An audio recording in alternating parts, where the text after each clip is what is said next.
mic is okay. She off your mic. Chai!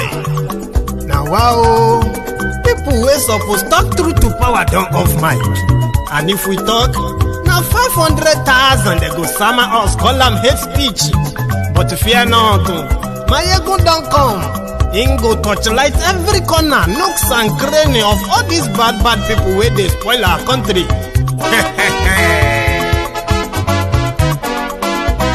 So my people make we laugh, yo yo. Maiyegun don't come, oh yo yo. My people make we shout, oh yo yo. Maiyegun don't come, oh yo yo. Maiyegun don't come, man of the masses, oh yo yo. Maiyegun don't come, oh yo yo. Maiyegun diary Politico, yo yo. Maiyegun don't come, oh yo yo. This one not the off in mind, oh yo yo. Maiyegun don't come, oh yo yo. And in the touchlight every corner, oh yo yo. Maiyegun don't come, oh yo yo. Okay, some people be they holla say they want the power. Chai, them be promise us say we go get light and power. Nah. Them hustle sote they can't get the power. But now they know they do anything with the power. Sure. Every day, dollar just they get the higher power over naira. See them talk say make we off mind. But thank God say Maiyegun don't come. So my people make you laugh, oh yo yo. Maiyegun don't come, oh yo yo. My people make we shout, oh yo yo. Maiyegun don't come, oh yo yo. Maiyegun don't come, man of the masses, oh yo yo. Maiyegun don't come, oh yo yo. Maiyegun diary Politico, oh yo yo. Maiyegun don't come, oh yo yo. This one not they off in mind, oh yo yo. Maiyegun don't come, oh yo yo. Person where they do evil, no one make person talk. Them say that Maiyegun, that man too they talk. He too they talk. Say Maiyegun diary, he they hot like pepper. But every day then they take money in bulk. Woman picking, they the street they hawk. Still them talk say make we no talk. But thank God say Maiyegun don't come. So my people make you laugh, oh yo yo. Maiyegun don't come, oh yo yo. And people make you shout, oh yo yo. Maiyegun don't come, oh yo yo. Maiyegun don't come, man of the masses, oh yo yo. Maiyegun don't come, oh yo yo. Politico. Thank you so much for joining me tonight.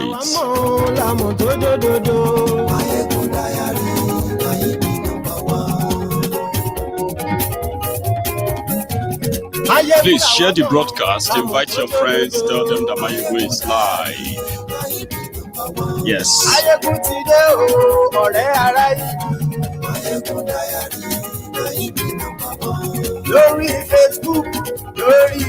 Thank you very much for joining me. So from wherever you are watching from, share the broadcast, read the caption of the broadcast as well. In fact, read the description of the broadcast so that you too can participate. And there will be a time that we'll likely open the line tonight. I just want to bring all of us up to date with what is going on and pretty much still call on us. Never to forget the fact that we're going to need ourselves. If we really want to get through what these guys have, possibly put on our path. Some people will call it propaganda. Some will call it fear-mongering. But the fact stares us all in the face. Thank you so much for joining me.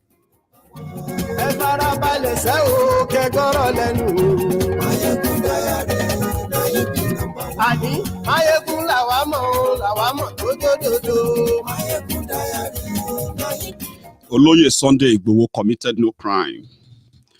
The 12 Yoruba heroes that they locked up in the DSS cell illegally. Eventually, when they managed to bring them to court, they were granted bail with some stringent conditions attached. They met the bail conditions only for them to be told that the judge that will sign their release wasn't available. Well, while that is going on, the DSS who illegally kidnapped them and nobody has been held responsible. They killed 2 people in his house. He did nothing. He committed no crime. Well, they are also asking another court to give them another authorization, the one they didn't get in the first place when they invaded Oloye Sunday Igboho's house. Well, they are asking the court now to give them authorization to keep these our brothers and sisters in detention. Well, they told us yesterday that they found another judge that will eventually sign their release. We are following that up. Malamu had his nose bloodied today when he decided to go back to court to, upturn the court order that stopped the Nigerian government, Malamu, and the rest of them, including the DSS, from arresting and then harassing Oloye Sunday Igboho. It is a tough one. We will crack it tonight.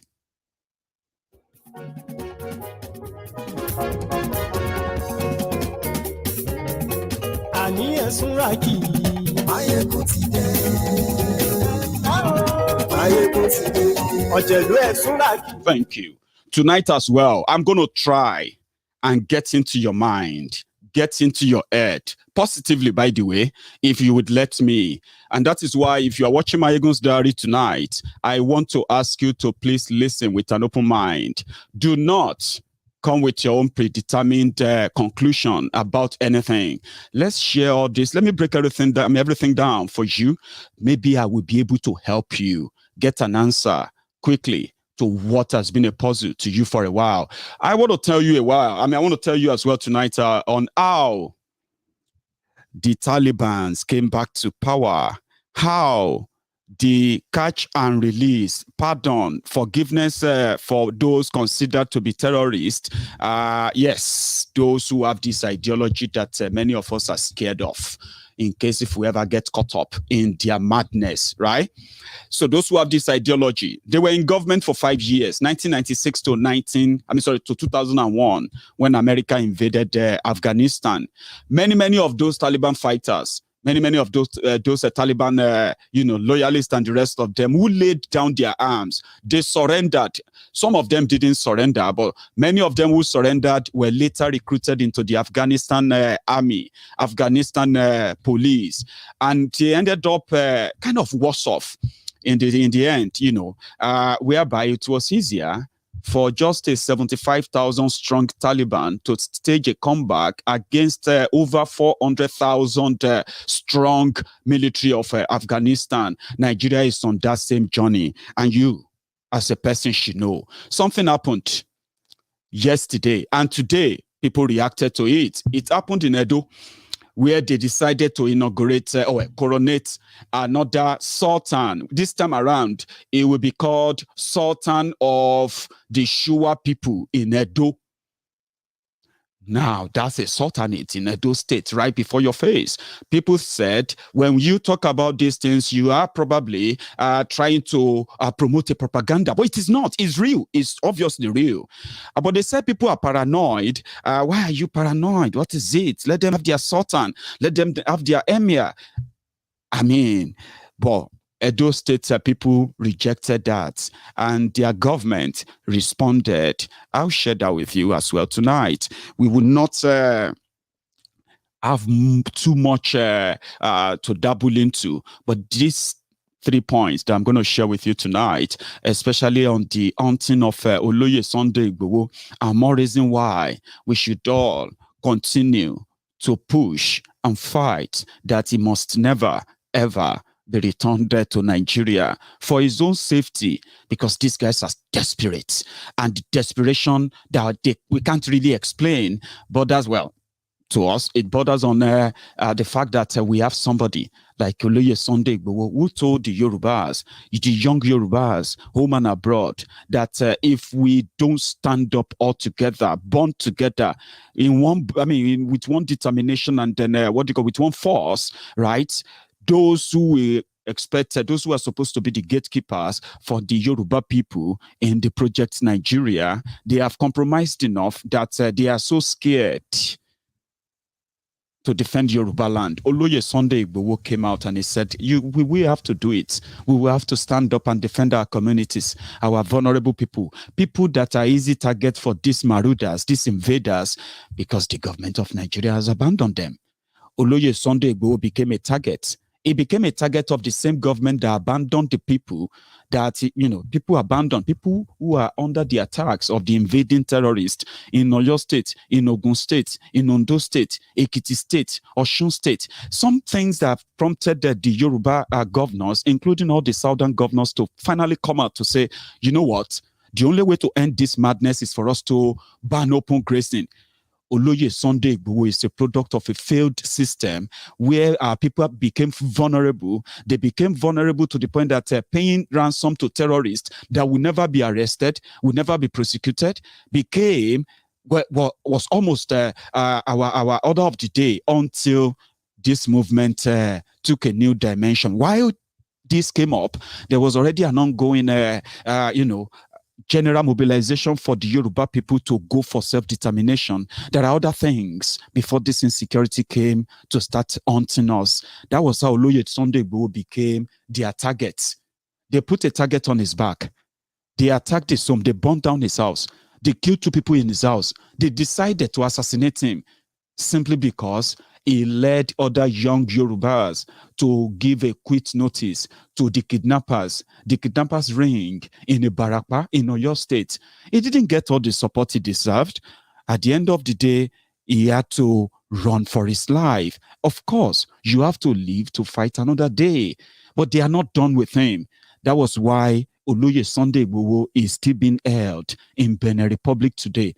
But those who failed in their attempt to kill him in Nigeria, they are not done. There is no case against him. They popped one up and they said this into gun running. There is no evidence of that. And yet, there is no court order that gives them any clearance. The one that they try to get right now, which we can't really understand what Malami is up to, other than just to help them subjugate the people of Yoruba land, where we would never be able to stand up and say, oh, we don't want a sultan too. We don't want emir. We don't want Seriki here and there on the illegal land that they are occupying. We will not be able to say that. We will not be able to stand up. The Nigerian military will hunt us down, just like they are hunting down the Biafrans today. So Malamu went to court to go and upturn a court order that barred them from arresting or harassing Oloye Sunday Igboho, which normally will make him free to go anywhere he wants to go to because he's not a criminal. So Malamu was in court and he failed once again. And the court said, well, you didn't bring any proof that will make us grant you an arrest warrant so that you can go ahead now probably and do it legally. There was no investigation of Oloye Sunday Igboho. There was no investigation of crime or any violence related to them. But the reason why they were after him was simply because they said, we don't want the Fulani killer herdsmen in our forest anymore. Amiyetiala came out and they said the Yoruba governors, as well as the Igbo governors or the southern governors who are trying to make a law or who are making laws to ban open grazing, they should forget 2023. So that means that what Oloye Sunday Igboho and the rest of the young Yorubas thought they were fighting for is bigger than what they thought. In fact, asking for self-determination, which has now become the norm now. It has become imminent and unavoidable anymore. That also jolted them more to pretty much trigger a killing spree, a murderous campaign, the one they started 6 years ago, but wasn't too obvious until 4 years or 3 years ago when they cracked down on the Biafrans who were peaceful protesters, peaceful in their peaceful gatherings. Their meetings are everywhere until they kill and kill and kill, kidnap and rape and so many of innocent people in the name of looking for IPOB. Why they were doing all of that? As much as some of you would be like, I don't agree with this. I don't like the way this whole thing is going. Simply because people are kind of fed up now, like, no, we too, we are done. We will no longer pretend to be all right with all the injustice, where everybody will be like, well, you caused it, or blame the victim and all that stuff, right? So if you feel so confused, why? It's simply because as much as, I mean, every day, yeah, every injustice that push every tribe or every nationality in Nigeria to the point of this precipice of, no, we don't want to be part of this anymore. Even though not many are coming out so fully for this yet, but don't worry, it is already everywhere. People are just waiting for who is going to drop the bombshell this time around among the political class who are still pretending and living in denial. Every day that injustice continues, for example, you have those who have done so well, right, to break all the what do you call it? All the fault lines, things that will normally you will never touch them. You won't touch them, even if you are so nepotistic that much, where you are so self-centered, like Bukwari. There are some things that you don't touch if you don't want people to question the existence of Nigeria. Bukwari crossed all those lines and dared everyone to do their worst. Right before our eyes, Nigeria got dipped into further poverty. That is no longer about corruption. It is now laced with complete incompetence and total collusion, which has brought death, insecurity, and further destruction. That everybody is now probably counting this. Maybe if Buhari is gone, maybe everybody, maybe things will go back to normal. Now, that injustice of where you see murderous gang who brag every day that they will not stop until they bring their caliphate onto Nigeria, until every part of Nigeria become a caliphate, as they are pushing in Afghanistan. Nigeria is doing similar things that brought the Taliban back to power in Afghanistan. Same thing America and their allies did. In their way, they knew then that the Americans and their allies would not be able to protect the Afghanistan, so to say. So they decided to recruit repentant Talibans, many of them who joined simply because, well, the Talibans are no longer in power. And just like the Nigerian army, now they are recruiting repentant terrorists into Nigerian army. They continue to deny it, but one time they will come out and tell you that it is the right thing to do, right? Then one day, just one day, as everyone finally have to like cower or get cowed by them, right? At the end of the day, one day, maybe in another 5 years, maybe in another 10 years, if they continue to keep the contraption together, then one day you will get them, you will see them march into every part of Nigeria, whether the north or south, everywhere. Some of you think it's going to be easier to be done in the north. Of course, it will be done easier as well in the south. What do you think is going on, by the way? When you have people who before now never existed, they never had the audacity to attack communities like the way they are brazenly doing right now, getting away with it. They never had that audacity before now. It was never this so much bad that you will get to see people walk into communities. I'm talking about tens of communities in a single day. They did it in Ebonyi. They did it in Enugu. They did it in Abia.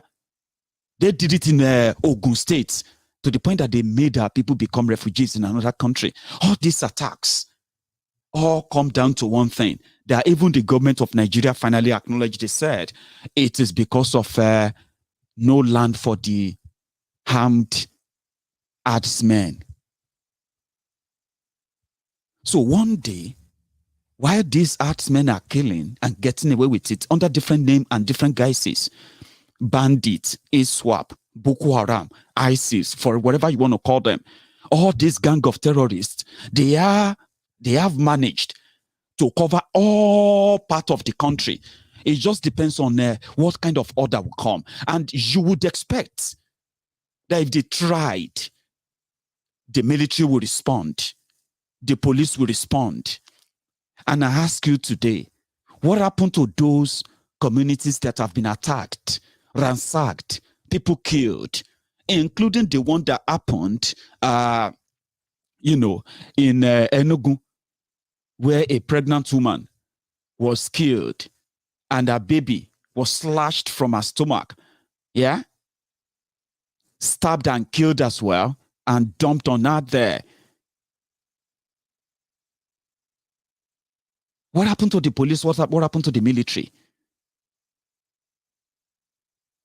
So the same gang of criminals who are unable to tell you who are the sponsor and the financiers of the terrorists in northern Nigeria, they came up with the idea of unknown gunmen to distract you from the AK-47 armed to the teeth herdsmen who are roaming your forest, because you have no real information to keep you up to date, to tell you exactly how insecure some of your surroundings are. The forest that you travel through in Yoruba land, in Igbo land, in every other land that you have in the southern Nigeria. Something happened in Plateau State. You have read about it. You read about the 28 or about 38 Muslim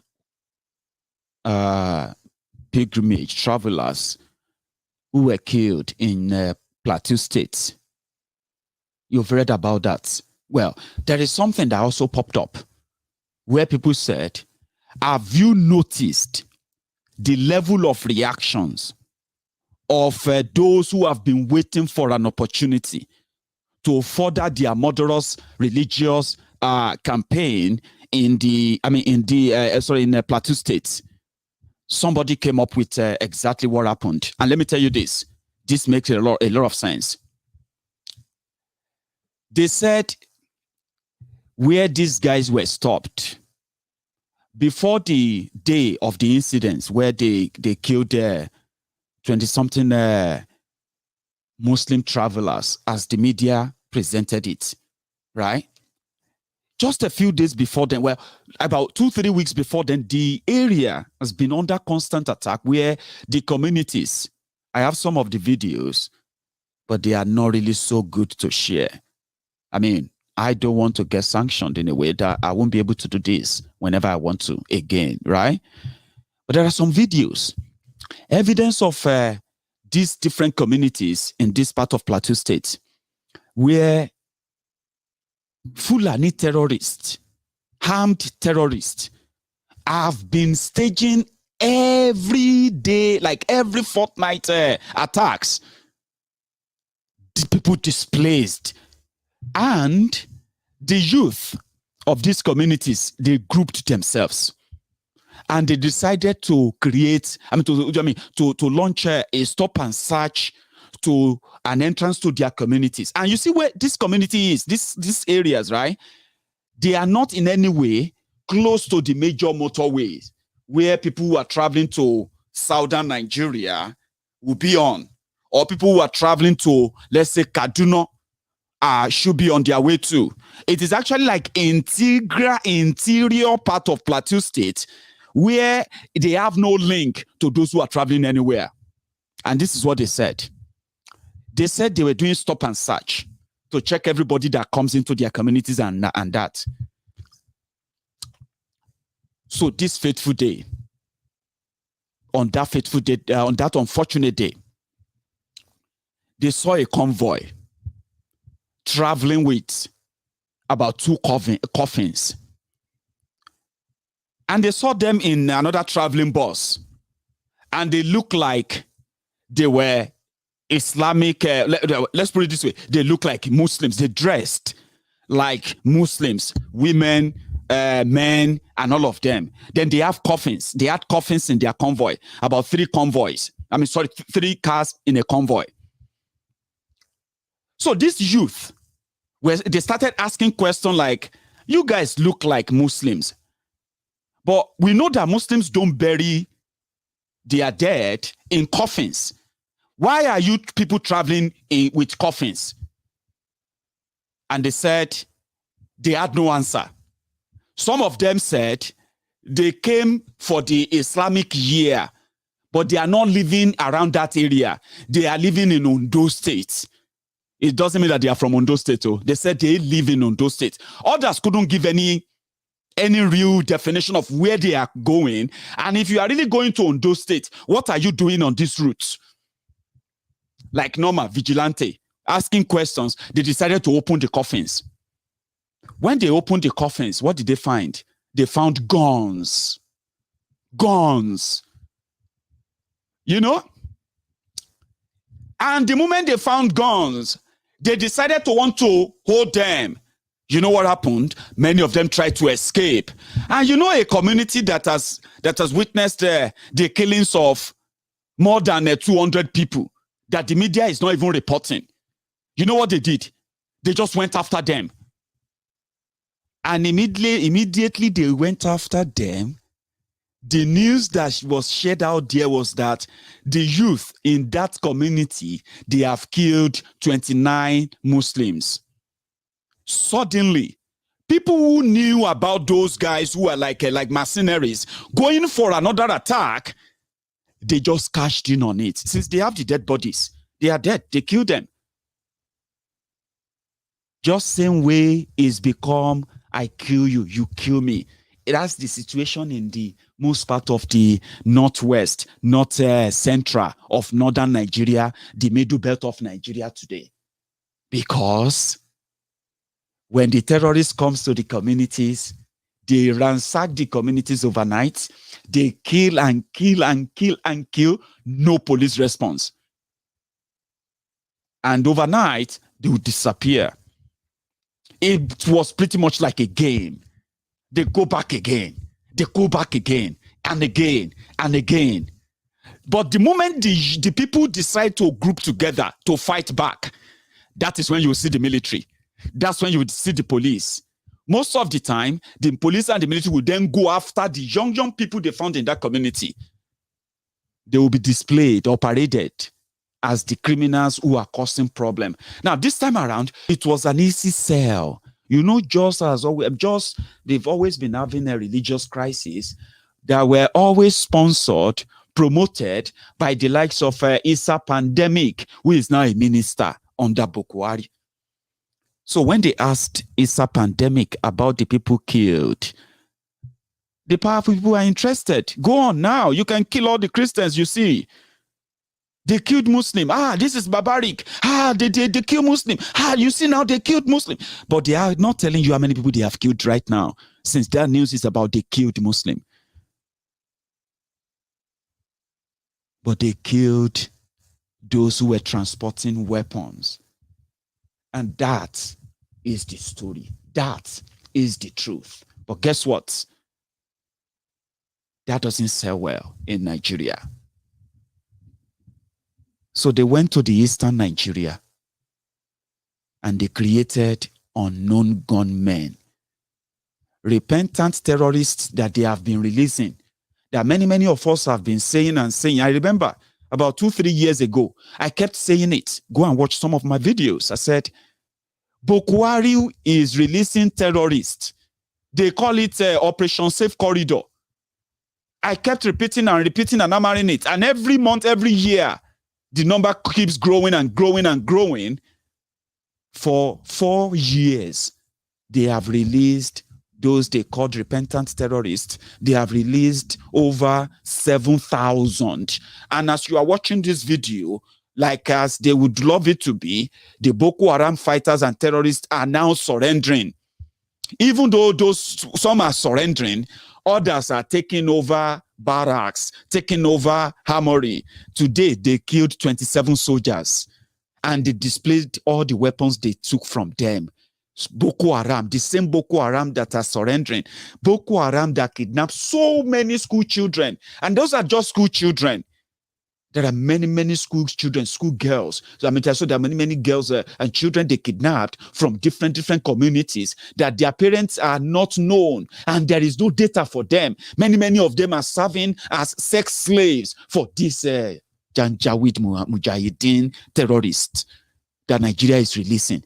And as they are releasing them, they are recruiting them into the military. They are recruiting them into all these things. I said they were doing that. They said, no, it's a conspiracy theory. Today they have come out to say, yes, we were doing it. It is because of the international convention to always pardon any terrorist that repents. So they now craft out unknown gunmen. They took them to Biafra land because of two things: unfinished war and unfinished revenge that those who took over Nigeria from 1966, the last of them is Bukwari. He was a young, very, very raging, angry, hot soldier from northern Nigeria who never, ever forgave those he called the people who killed their leaders. Bukwari was one of those who staged that revenge coup of 1966, July 1966. And among all of them who did that, who also started the program that killed over 5 million people from Biafra land. Now, because they didn't let them finish the war, what they wanted to do was, according to them, to wipe the Biafrans out of the entire map. But they didn't succeed.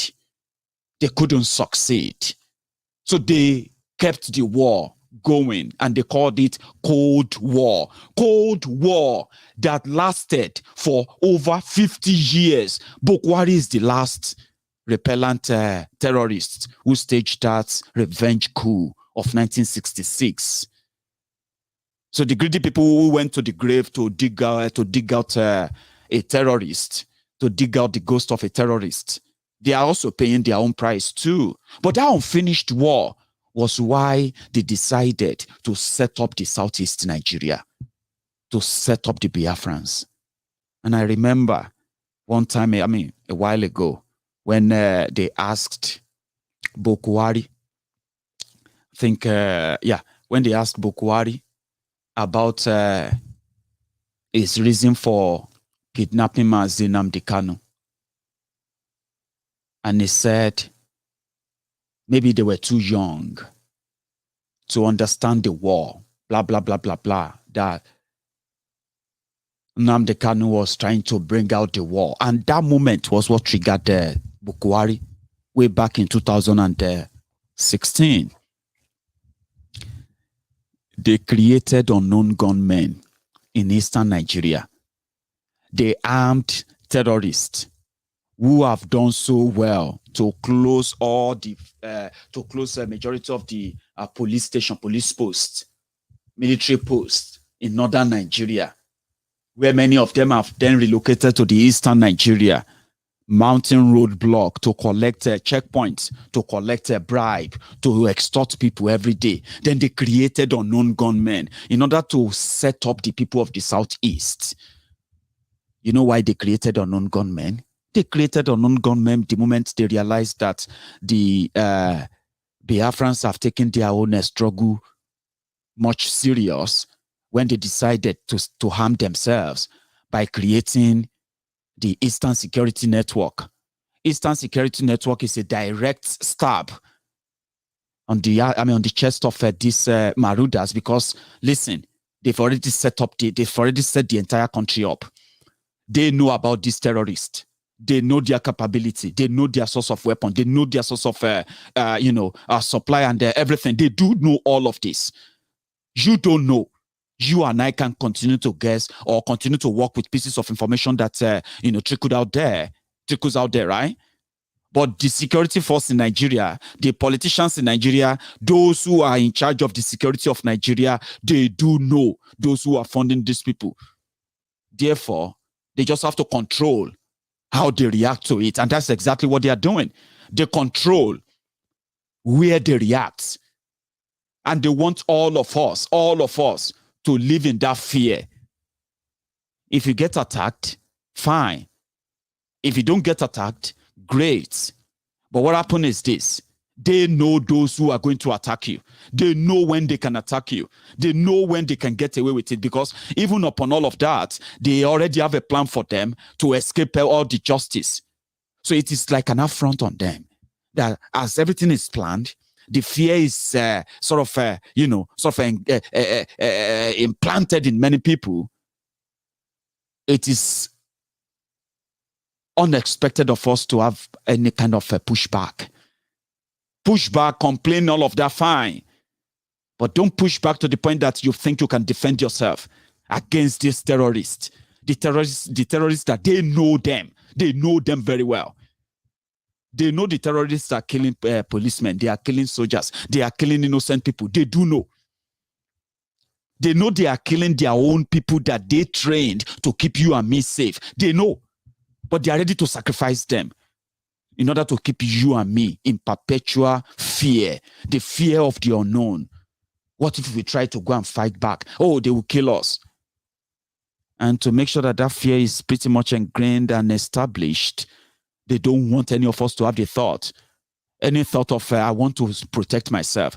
So when the IPOB came and they said, we are starting ESN, we're going to protect our farmers, we're going to protect our mothers, we're going to protect our communities, our villages, that shouldn't have made anybody angry. That should have made so many people who actually love the Biafra land, even if they don't agree with the IPOB, that moment is the moment that everybody should be like, you know what? This is security. Why can't we just all support them? We know that the Nigerian military, even if you want to be generous, you can say, okay, Nigerian military, they are overstretched. They should have welcomed them with open hand. But you know why they won't welcome them is because that will be outside the plan. ESN said if you found any Fulani armed terrorists in our forest in Igbo land, we didn't say go to Kano, go to Zamfara. They didn't say ESN should go to Sokoto or Kano. They said if you found any armed terrorists in any of our forests in Biafra land, yeah, you should disarm them. That should be a message that everybody in Igbo land, everybody in Biafra land should agree to. I mean, genuinely. Even if you don't agree with IPOB and Biafra struggle and what have you, your own safety, your own security, the safety of the people that you think you love in those communities that you love to go back to every year. Those communities are going to disappear soon. They are your homegoing every December in Igbo land that everybody cherish and love so much. It's going to soon become a mirage that many of you will have to spend your homecoming, you have to spend them in your state capitals. ESN was meant to push them back. They were not meant to be your enemy, but they became automatic enemy of the Nigerian government. The same government that failed to protect the people, to provide the security for them. Then how would they discredit ESN? If ESN stays in the forest and they are pushing back at the Fulani terrorists in the forest, how would they dare be able to discredit them in the eyes of an Igbo man, an Igbo woman? They created unknown gunmen. Unknown gunmen. What do you mean by unknown gunmen? Criminals with guns who can kill and get away with it. They can break a prison and there will be no military response. There will be no police response, even though if the prison is just 5 minutes walk from the governor's office, governor's house. Things don't make sense because they were created in order to justify setting the people of the Southeast up, then to fulfill the long-time dream of Bokwari and people like him, and those generation who came after them, those they breeded and groomed to hate and believe that until they spill the blood of an Igbo man, they never really feel powerful. Until they trample on anyone that is not from their clan, they never feel so invincible. Those who came after them with this mentality, Bokwari is just trying to finish the job for them so that they will have something to tell their children too. We killed Igbos. We will kill them again. That is how they brag about it on there. How would they justify it? Set up something that will make an average Igbo man and woman to begin to even question the IPOB. Did it work? Of course it worked. Don't pretend I didn't work. Today, you will see so many Biafrans, Igbo people, who will publicly tell you and agree with Bokwari, with this terrorist government, that indeed IPOB should be proscribed. They are terrorist organization. They are the unknown gunmen. How do you think that came by? There wasn't unknown gunmen before ESN was created. There was no unknown gunmen. You could tell when you have a terrorist attacking anywhere in Igbo land, they will tell you, people will tell you who attacked them. But immediately they created ESN, and we started seeing the fight back, the pushback. We started seeing that some of you who never even knew that there are settlements, Seriki Aba, Seriki Enugu. Some of you are really, core Biafrans who were bragging everywhere then that nowhere they cannot try this nonsense with us, until ESN started going into the forest and they started exposing these communities that are already there. But many of you didn't know. This expose brought targets to the back of every Igbo man, Igbo woman, Igbo youth that volunteered to safeguard the people, the vulnerable people in different communities in Igbo land. They became the targets of the government after using unknown gunmen. I remember telling people then that please, you may somehow call it a karma that the criminals who are supposed to protect you, they militarized eastern Nigeria, and they continue to humiliate the Biafrans in Igbo land. They continue to extort them, intimidate them, that you can wake up early morning in Owerri, the state capital, and then you will see the military, the police, and their trucks parked on the main road, and they will start asking all of you to raise up your hands and start walking like that. If you fail, they will grab you and they will beat you like silly. That's how they treat the people of eastern Nigeria, even though that is not where you have the Boko Haram, ISWAP, that are kidnapping hundreds and thousands of school children, kidnapping hundreds and thousands of civilians, and they are collecting hundreds of millions and billions of naira as ransom every now and then. But if you go to the eastern Nigeria, that's where you see where the Nigeria military are so present. But they are not done. They wanted to complete the emasculation and then the subjugation, or even the another program this time around, and they have been doing it. They created the unknown gunmen. Suddenly, we know where ESN were supposed to be. ESN never come to the city. Everybody in Igbo land knows that they don't even see the ESN. And then just after the ESN was created, just around February or March this year, they said Otokoto boys are back. Bakassi boys are back. You remember all those news early this year? Then suddenly unknown gunmen are back.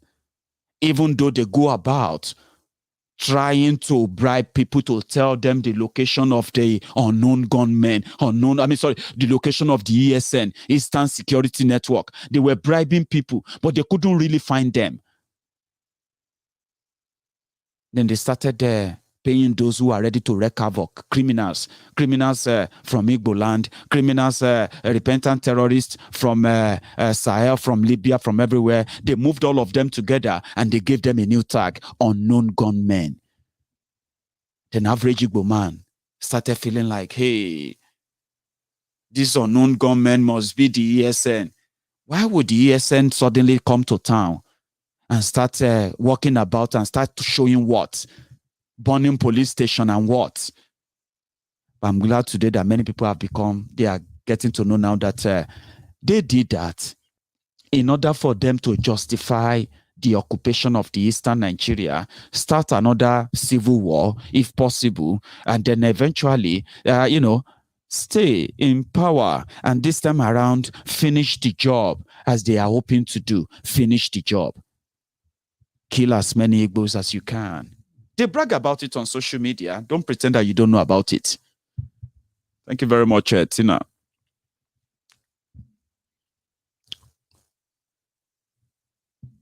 Mazi Nnamdi Kanu did not kill anybody. You wouldn't even see him pose with a gun. Talk less of seeing him posing in the midst of Biafrans or anybody or any group of people holding guns. I know it will be a great thing, a very great, powerful image if Mazi Nnamdi Kanu is there sitting in the midst of the ESN members to boost their morale as their commander. But he never killed anybody. He never kidnapped anybody. He never did anything other than asking for a referendum. Somebody said, Maiyegun, stop talking about referendum because all we want is just to break away from this country. Mazi Nnamdi Kanu himself is asking for a referendum. Because you know what? Breaking away from Nigeria is indeed two ways. But at the end of the day, if you take the first way, which is the best way, let the people decide. The Biafrans have shown repeatedly that if they are given the choice today to choose between Nigeria and choose Biafra, I don't want to be kind of too simplistic about it, yeah? But they have shown it to us that over 90% of them will vote to go for Biafra, no doubt. So let them decide. If you're not going to let them decide, there's going to be continued disorderliness that will continue to make, those they call the non-state actors to be more relevant as people will continue to tilt towards them, like you have in the IPOB. So they didn't commit any crime. They didn't do anything other than asking for a peaceful dissolution of the marriage with Nigeria. And how that became so much of a sin to the Islamic Caliphate of northern Nigeria is known. However, people too should also realize one thing. There are things that you will say they are not possible. There are things that are already happening that they don't really need much of your input to validate them. One of them is this. Somebody who is already in a very good advantage position due to who he is. Let's start with this. He is already so happy with what happened in Afghanistan. He is in charge of, is part of those who are directing your oil industry in Nigeria, the NNPC, the one that they control and they will never let go, because that is where they believe the cash cow is. Anyway, this guy celebrated, he said, it's a win-win in Afghanistan today, the moment the Taliban took over Kabul. Yeah? Now, Nigeria is rated last year, Global Terrorism Index. Nigeria is rated as Han Demoni. Thank you very much for your super sticker, by the way. I want to quickly share something there. Right. Nigeria is rated third most terrorized countries in the whole world, because in 6 years under Boko Haram, before they came to power, Nigeria was battling with Boko Haram. Boko Haram, who want to abolish school. They want to abolish school for any girls or any women going for, women having to work. They don't want women to go to school or women to have job. They believe that women are properties of men, right? And they also believe that infidels are not supposed to live. They are supposed to be killed. You either convert or get killed. Now, this is the situation in northern Nigeria that has been there for ages now. But last 6 years, instead of the current Al-Qaeda People's Congress of Nigeria, APC, Egbekegbe, to end the terrorism, they have in fact managed to subsidize it. To finally subsidize it, I would say. They've done so well that they have opened branches for these terrorists. That today, we now have a whole body of all the terrorists in Nigeria who are now loyal to the Islamic State of Iraq or Iran or what have you, ISIS and Syria. They say Iraq and Syria. However, these people have become so notorious that they are so powerful, yeah, that number one, they can shoot down the military jets in Nigeria, and whoever they kidnap, you have to pay ransom or they sell you off as a slave.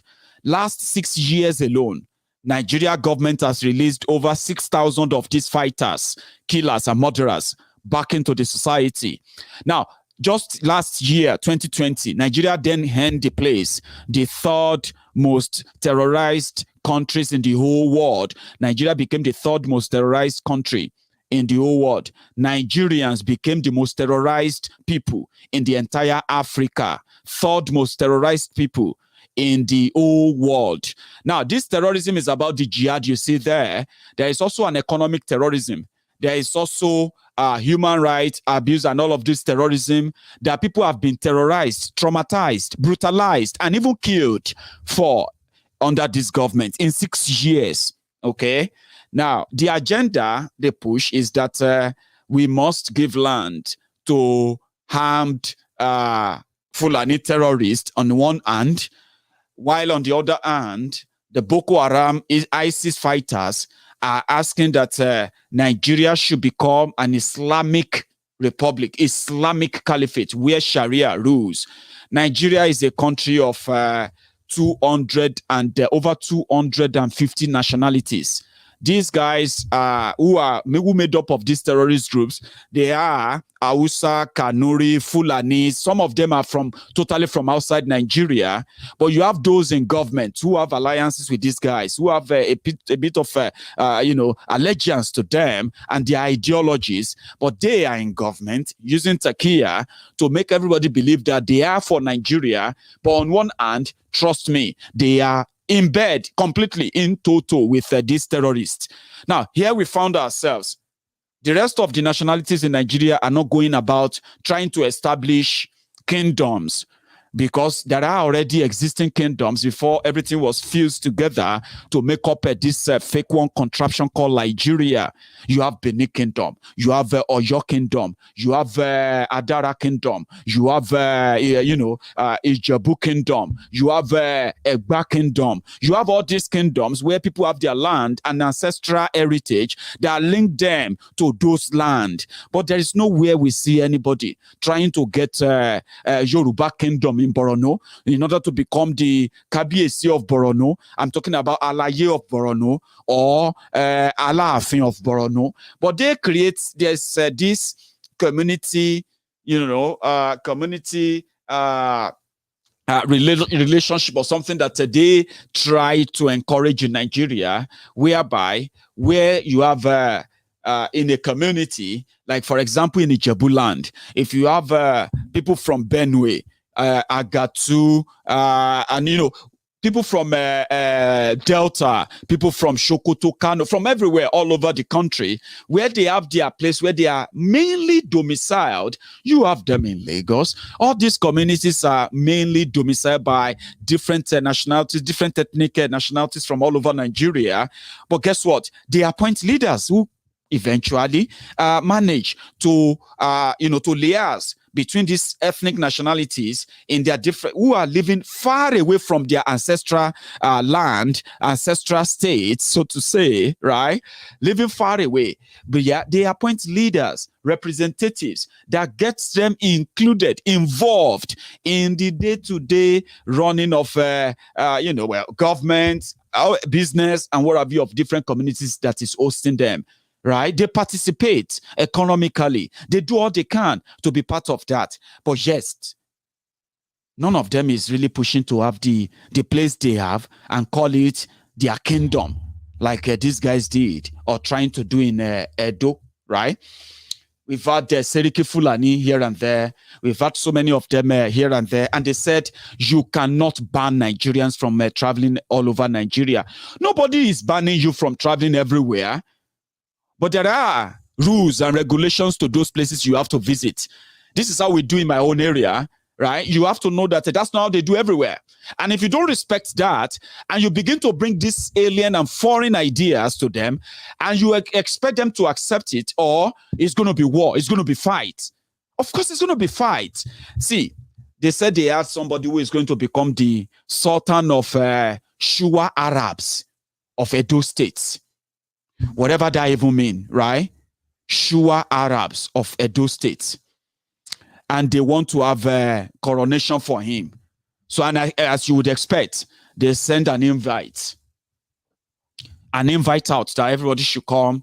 They want to appoint a sultan in Edo, where they have Oba. Oba Nedo Erediwa. Omonoba. Oba Atokpe. Sorry, guys, I don't know if I'm saying that right. But please, I mean no offense. But you know what I'm talking about? They decided to appoint sultan. And before you know it, after 2-3 years, a gazette will just come from Abuja, and they will say sultans. You will just see this gazette. They will say all the sultans in Nigeria, and you start hearing Sultan Abubakar, Sultan this, Sultan Adano of Edo State. They will say, now they are great. Now your children in 20 years' time, they will have to start explaining. You will have to start explaining to them that nalayo, because these people will tell them that their great grandfather in year 2020 or 2021 AD, they conquered the people of Akoko Edo. They conquered the Benin people. They conquered everywhere, and that is how they became sultan. And all he's going to need to maintain his sultanship is just for them to give him military in Abuja. Just military. Once they send him military, right, that's it. But I trust the Edo people. They're no griot. And as everybody knows, they pretend, yeah. And so Edo State government came out with this memo. They said, hey, everybody, more slow down. Oh, slow down, oh. They abuse things where we say, you're not supposed to abuse, though. And they issued this statement today. Let me try and read it to you. I have bad eyes, by the way, yeah? But bear with me. Edo State government statement on the planned coronation of a sultan in Edo State.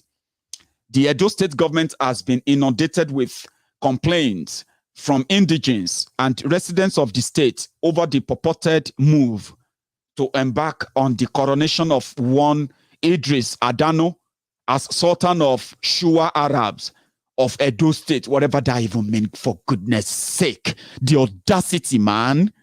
Yeah? The Edo State government wishes to state as follows: that whether or not this event is held at the proposed or any other location within the state, it would constitute a direct assault on the traditions, custom, and culture of the people of Edo State by individuals who clearly have sinister motives and are trying to abuse the well-known Edo hospitality by their act of sacrilege.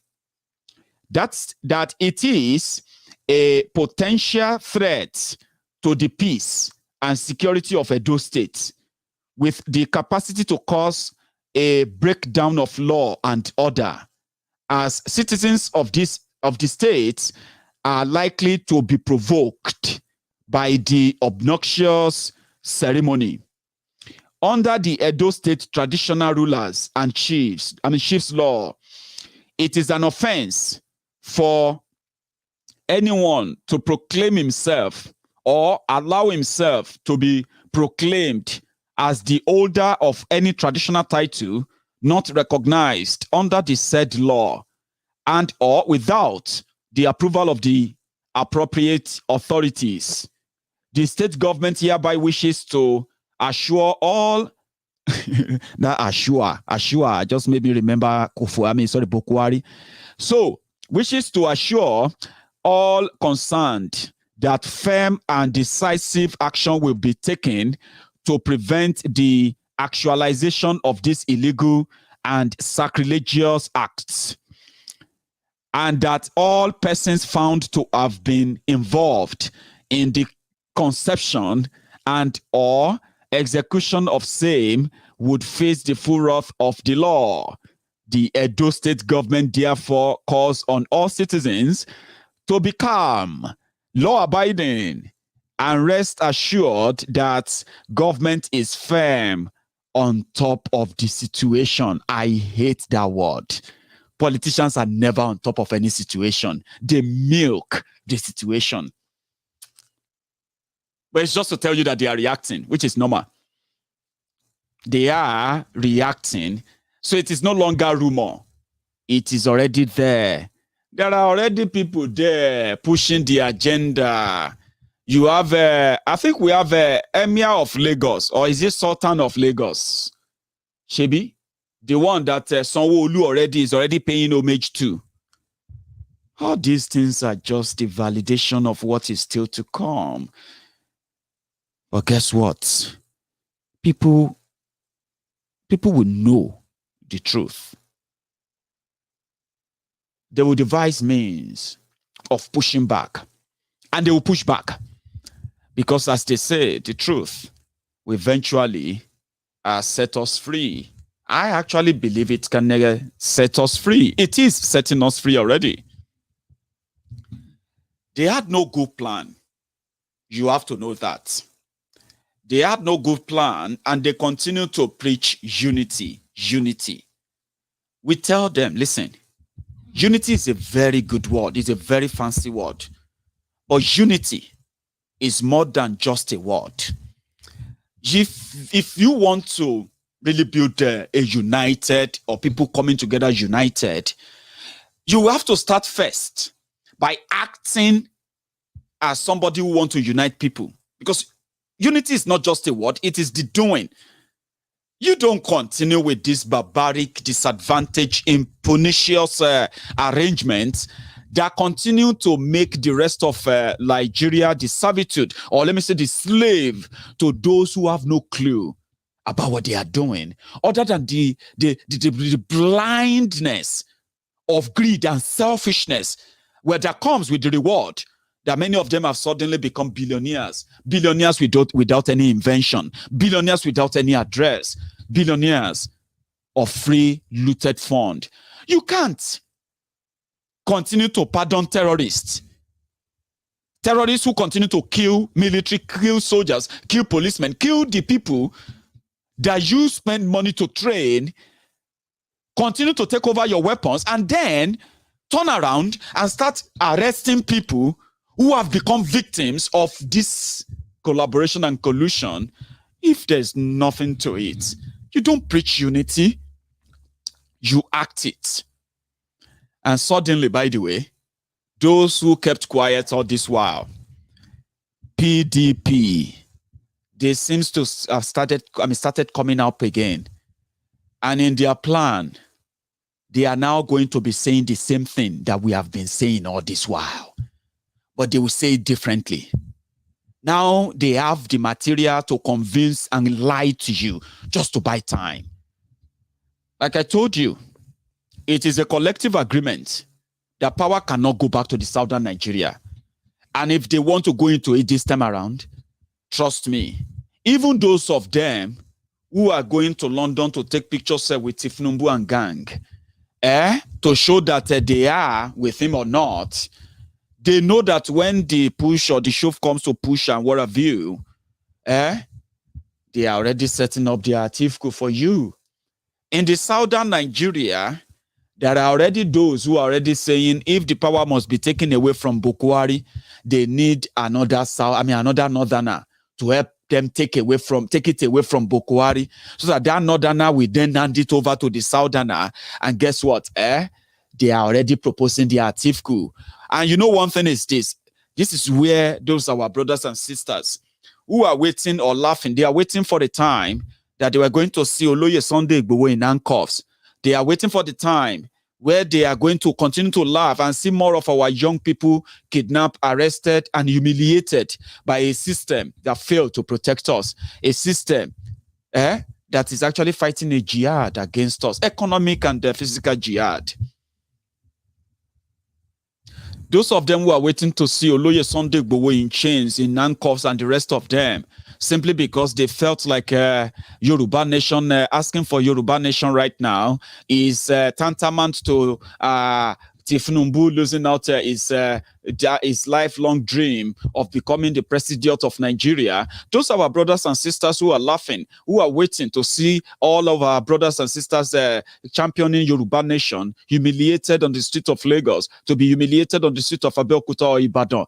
Many of them, the disappointment that is awaiting them is worse than what happened when the Berlin Wall fell. It was earth shaking.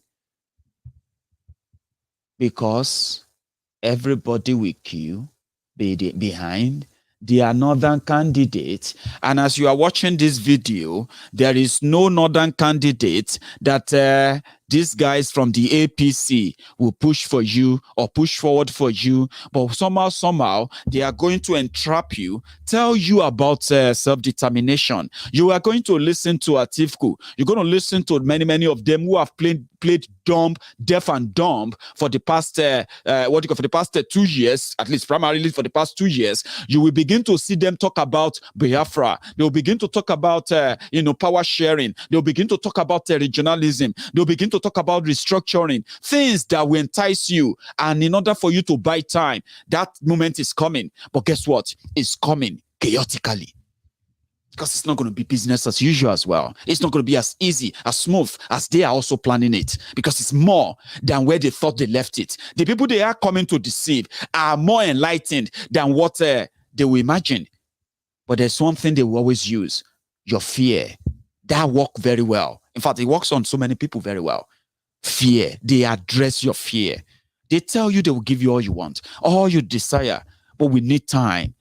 And like Omoyele Sowore told all of us, and he said, you need the revolution. I don't want to be your president, but you need the revolution to dislodge this system. This system will continue to create fraudsters that will continue to use your problem to address you in order to buy time, to buy your loyalty, to buy and, deceive you in order for you to validate them for another term. And when you validate them, they will just push back and say, what you are asking for is too much. You can't expect us to do that. Blah, blah, blah, blah, blah, blah. But Sowore said, a revolution will kick everybody out and will give you an opportunity of a restart. Number one, well, people said revolution should be spontaneous. I agree. And eventually, whether it is Sowore's revolution, whether it is your revolution, whether it is my revolution, at the end of the day, something that will do a reset, that will never give these criminals opportunity to lie to you anymore. It's going to be the way out. And if you ask me, Maiyegun, how are we going to do that? I'll tell you, they are going to make you do it. And when the time is right, you are going to be so tired, like many of you are so tired of their lies, of their tricks, using or appealing to your fear. Now, that we have more people who are kind of have an idea of what they do and how they do it. How could people who want Biafra suddenly just change? It's because those who are going to lie to many of you to change it temporarily so that you can give them time, those who are going to lie to you have been studying you for some time now. They kept mute. They pretended they don't know, but they do know. But when they use you and manipulate you, that moment is now. But what they don't know themselves is that you are not the same as what you were 2 years ago, 5 years ago. It's going to be more difficult. That's why I said it is a chaotic coming. They will find it difficult to deceive a lot of people this time around. And as it is going right now, when people say there will be no election in Eastern Nigeria, people don't need to go and stop people from voting. But it will get to a stage where people will be like, why are we even just voting? And when people begin to agree that we don't even, this is absolute madness. We can't let these people continue this way. Then everybody will eventually agree that something needs to change. Not according to what this merchant of blood said it should change into. It will be what you think it should change into. But by the time you know that, the process of having to arrive at that may all be different, right? But it will all make sense at the end of the day, because the same establishment that brought us to this level will be gone because you want it gone. Sorry if that sounded like I'm speaking in parables. I'm not. I'm just saying that if we want to stop this, if we are tired, genuinely, because those guys knows us very well, they're going to talk about all these things very soon. Atiku is going to address Biafra issue very soon. It's going to speak glowingly, beautifully. Some of these guys are going to begin to tone down now. Because above it all is that they need to buy that time and they need you to give them that approval. Now, how about you not validating that? Knowing the reason why you don't want to validate it. And what do you want? Being able to know what you want. That capacity is what we are building. I mean, we need that, don't we? When the Yoruba nation says we want Yoruba nation, we want to discuss this self-determination. We don't want an election. So maybe by the end of this year, maybe before the middle of 2022, some of our brothers and sisters who are currently expecting Tifnumbu to be the president, when the picture becomes clearer and clearer and clearer, then they will realize that they have to begin to withdraw and come back and come back. When they begin to get to that stage, then the rank and file of all of us who knows that it is all mirage, it is all fraud, it's all going to end in the same place, our rank and file will begin to swell. And the charade they want to put together called election will become so inconsequential, invalid. And the referendum you're asking for may not be what will come next, but a revolution to push for that may be what will come next. How about that? Why not that? Why not a revolution led by the demand for we will not agree to all this madness that they have conjured and put together? Because at the end of the day, it is for more poverty, and anyone trying to tell you that they have a way out of it is only trying to buy time so that he can take over as well and continue the charade so that you will continue to complain. And if you dare complain and continue your complaint, the same people who are going to tell you that they understand you now, they are those who will send the soldiers to kill you because they want more time.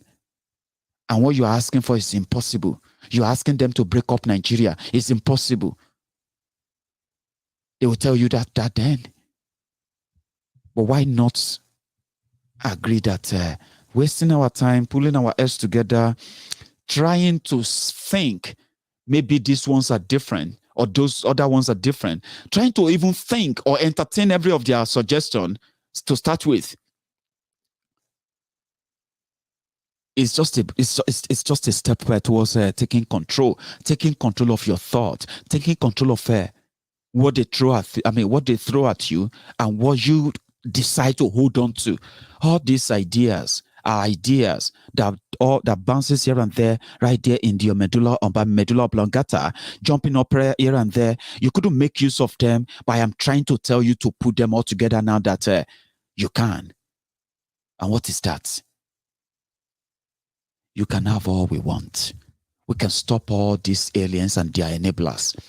We can protect ourselves. We can develop a cluster system, security style. We can indeed be our brother's keepers, but we must want it. That's what I'm saying. Planting doubt, doubting ourselves, making ourselves pretty much suspicious when we are actually all in the face of danger that is staring us right there in the face, and those who are also collaborating with those who put us or who have dragged us to this mess, right? Those who are protecting them, who should be protecting us?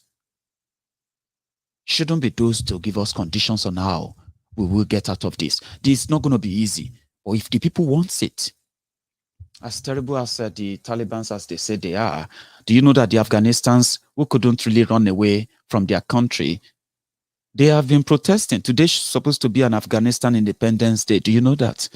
They were supposed to be celebrating independence today, but the Taliban have taken over. And the people still came out to say, no, we don't want this. They've killed 2 people from the report we have received. But it simply means that even if you know that you are under serious oppression and what have you, right? You must want that change. You must make people understand why they need that change. You must want them to know that self-determination is not war. Going for all this political brigandage, political permutation, political nonsense they are doing, it is for the selfish interest of those who are those actors, not yours. If there's any political permutation that doesn't include the southern Nigeria to protect our borders, protect ourselves, somebody says something about movement of citizens. I mean, let's start with protecting ourselves first. Movement of citizens. Does that include the movement with cows and guns? And if that is banned, does that mean that our own citizens in southern Nigeria are those who are actually moving the cows? Now, let's find that out. We can make it illegal. It's already illegal. You don't move cows around the city or communities to the point that you can go back there and attack and kill them. You don't do that in this 21st century. So how about we protect ourselves? How about we start with that? Yes, you can move around everywhere. Of course you can. Move about. But should you be moving about with guns and then telling us that we have no right to question that? I mean, how can that be a good arrangement for anyone? God forbid, Babati, Emir of Odogbolu. Ha. Maybe we already have Seriki of Odogbolu. Here I am in Scotland. Many of my viewers, my friends who are possibly watching from outside Nigeria as well, from Edo State. Some of them have been reacting with surprise, shock. They know that there are Muslims in Edo State. There are Benin's who are Muslims. Just like you have Muslims everywhere in southern Nigeria too. You do. But they don't go about and trying to then tell everybody that they grew up with. With the mentality of, because we are Muslims from Lagos, we must have a Sultan of Lagos, Sultan Akinola. We must have Emir of Ilorin, Emir this or that. Well, they have Emir of Ilorin, by the way. So I don't mean no insult, but you know that history itself. They make it look like now the Fulani get Ilorin, but they don't. They don't even own 1/3 of it. Ilorin, where you call Ilorin today, where you call the Kwara State today, is made up of Yoruba people, which actually makes up a total of over 90% of the people there. Yoruba speaking people, Kwara State, but they have Emir of Kwara. It's Emir of Ilorin. Emir Zulu Gambari. You know Zulu Gambari? They are the families that produce, and they are Yoruba people too, but they have relations. They have this Fulani blood and all of that, and they have Emir of Ilorin. But imagine having Sultan of Odogbolu, because we have Chief Imam of Odogbolu, we have Imam of Odogbolu, we have Imam of Abeokuta. These are the titles that symbolize Mukadam. They will say Mukadam. I forgot what I mean. Mukadam, right? Emir is not ours. Emir is Amir. When they call somebody Amir, it's like the leader of the Fulanis.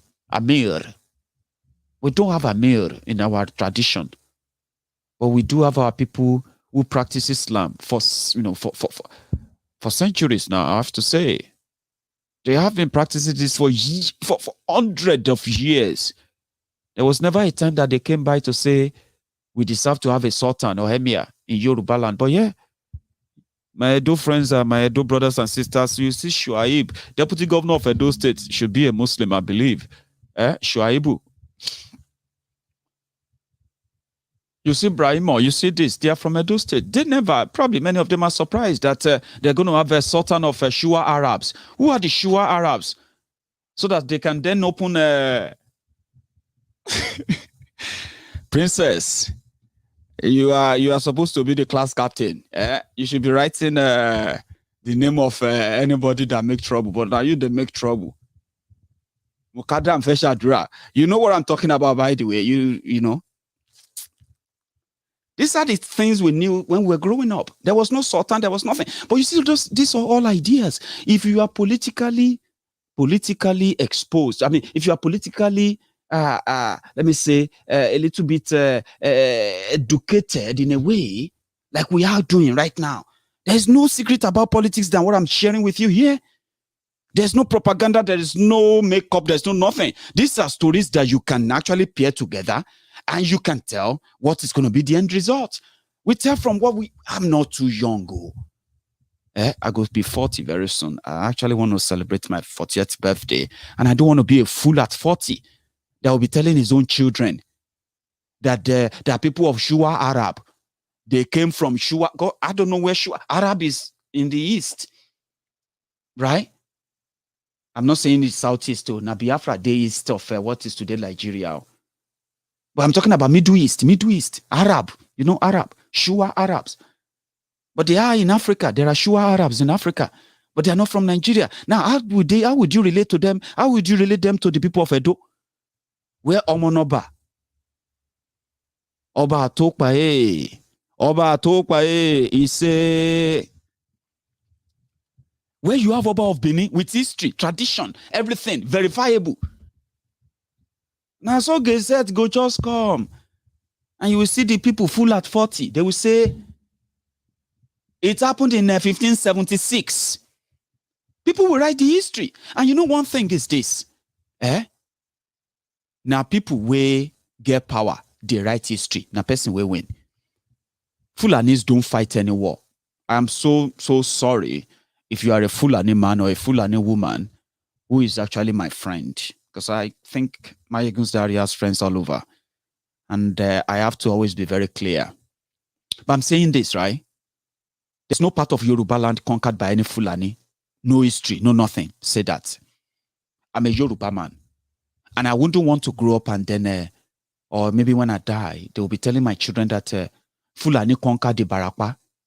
And some Yoruba, some people who are going to be paid, they are going to write the history. They're going to teach the children in school and they will say, Fulanis, how did Fulani come to Ibarakwa?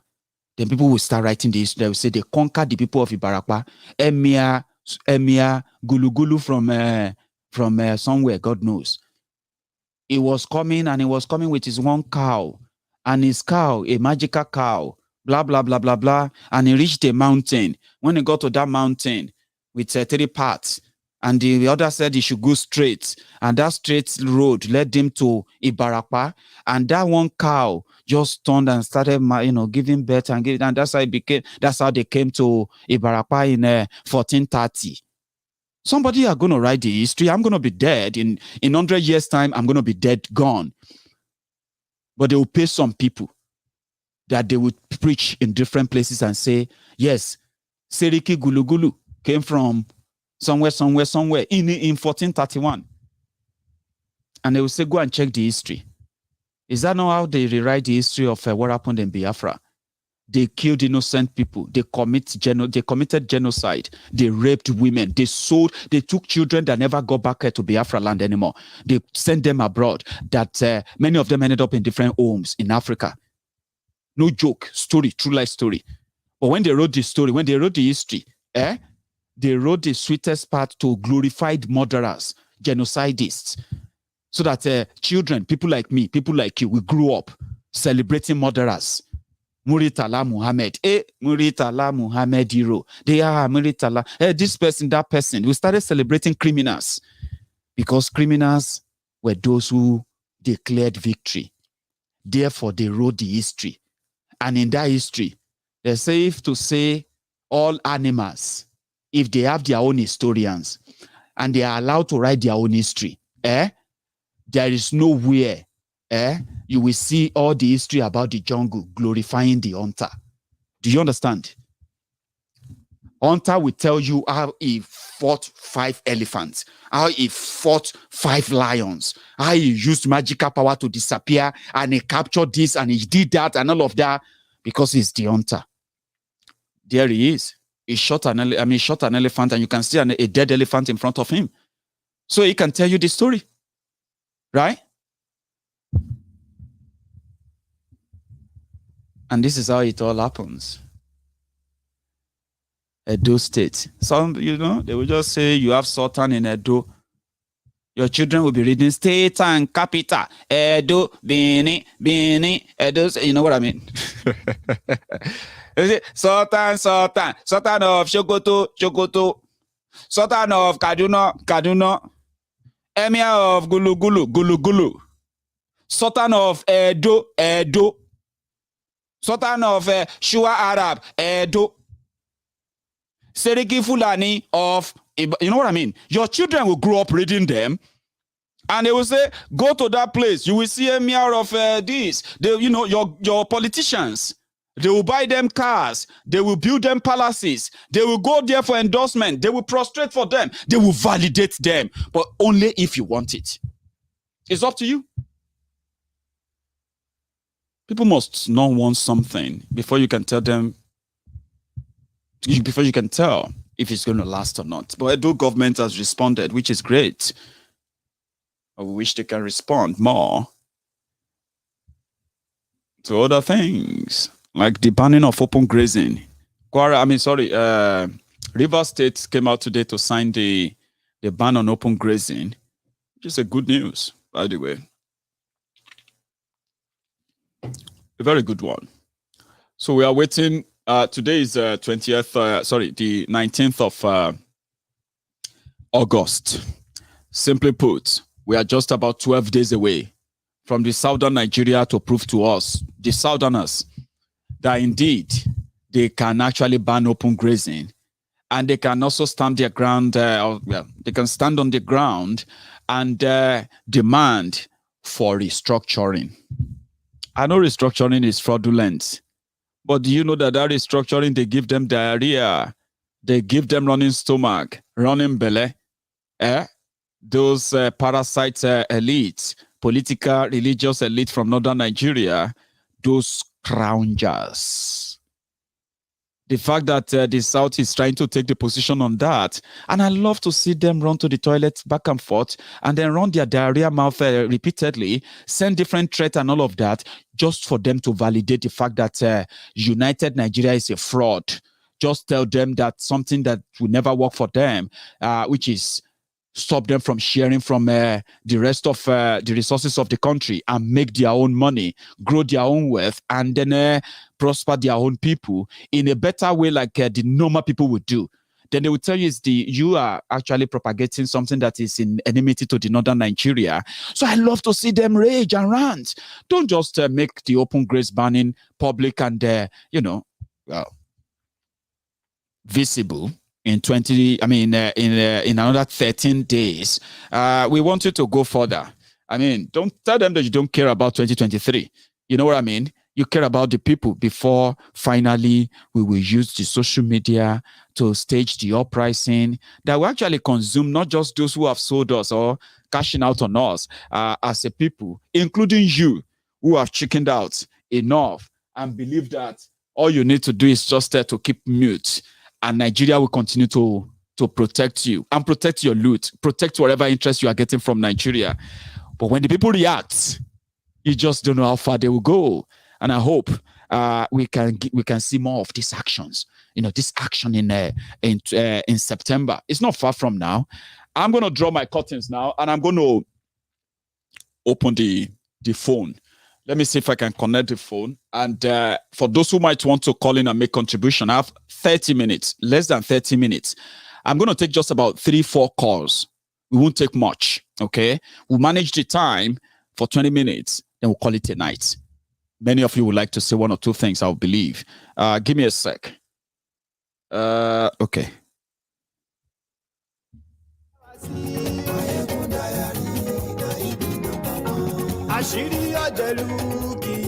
Don't mind me. I have to connect the phones, I'll say. So I have my first caller. Let's see. Hello. Hello. Princess. You are the first caller. I was expecting you to be the class captain, right? That will be monitoring the noisemakers, distractors. But you are the one who started with Mukadam Feshadura. Will you be the Mukadam tonight, ma? I will. I will. Good evening. How are you? Evening. I'm very fine. Thank you. How are you? I'm good. I'm okay. Right. Our story, we won't change it. We won't change our story. Actually, the safe corridor thing, yeah, was so disheartening. And I tell you, the insecurity that we are having at the moment is deliberate. It is. I did history and international relations at school, so I know what I'm talking about. The insecurity in Afghanistan, yeah, became worse at the time. That the people didn't believe in government again. We are approaching that stage. It is actually really not a big deal. Operation Safe Corridor, yeah, up in our terrorists in the military, it is part of the plan. It's obvious now. The same tactics. The same tactics. It is very obvious. It is not a big deal. History has just repeated itself. If you can remember, yeah, there's this region called Sajong South in Vietnam. American people did this same thing with them. They did it with Iraq. Now it is the Afghanistan people, you know. You know another thing, Princess. Generally. Princess. You see, now the Americans have left. Yeah. These guys in the Taliban in Afghanistan, they are now in possession of the world best fighter jets, Google lanes to operate at night. Name it. You did allow me to talk with Maiyegun. Please, fire on. When America left the airplane with them, but they didn't use logistics. You don't understand what I'm saying. I'm with you. There were times that these people they were training, we have to be on Zoom call, to operate gadgets that needs people on ground, that needs experts on ground to be operated on. It is deliberate. Can you see the West? The West does not care if a terrorist is in power. I mean, what do you call a terror group that took over power? What do you call that? It simply means that only power matters, not the monsters behind it.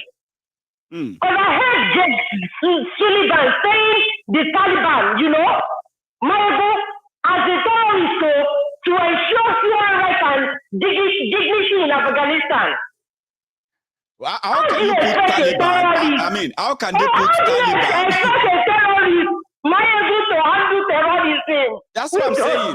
How would you put Taliban and human rights in the same sentence?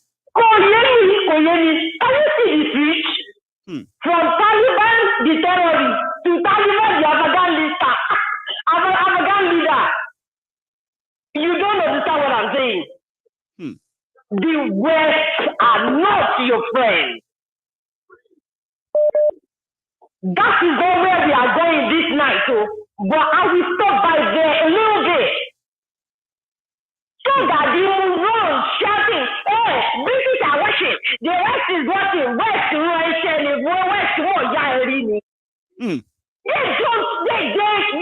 you are nothing to them.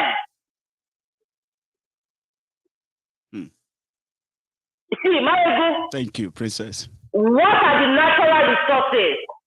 Here, Afghan, they have over 1,400 mineral resources. That's right. They have copper, they have gold, they have iron, they have precious stone, they have natural gas.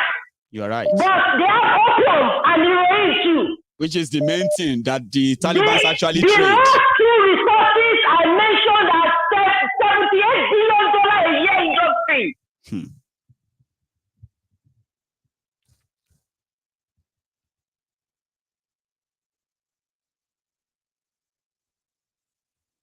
Thank you. So we should know where we are going with this. I will look at the day. If she just repeated itself, nobody is doing anything about it. Americans, we know they are users. And whatever comes out of their mouth, you shouldn't believe it. We all know that. So we all know who was they are about or expect anything from them. Thank you, Princess. Let me take another call as well. Okay. Thank you so much, ma. Tonight. That's Princess calling from Lagos, by the way. I think we actually somehow lost her earlier. Hello, can you hear me?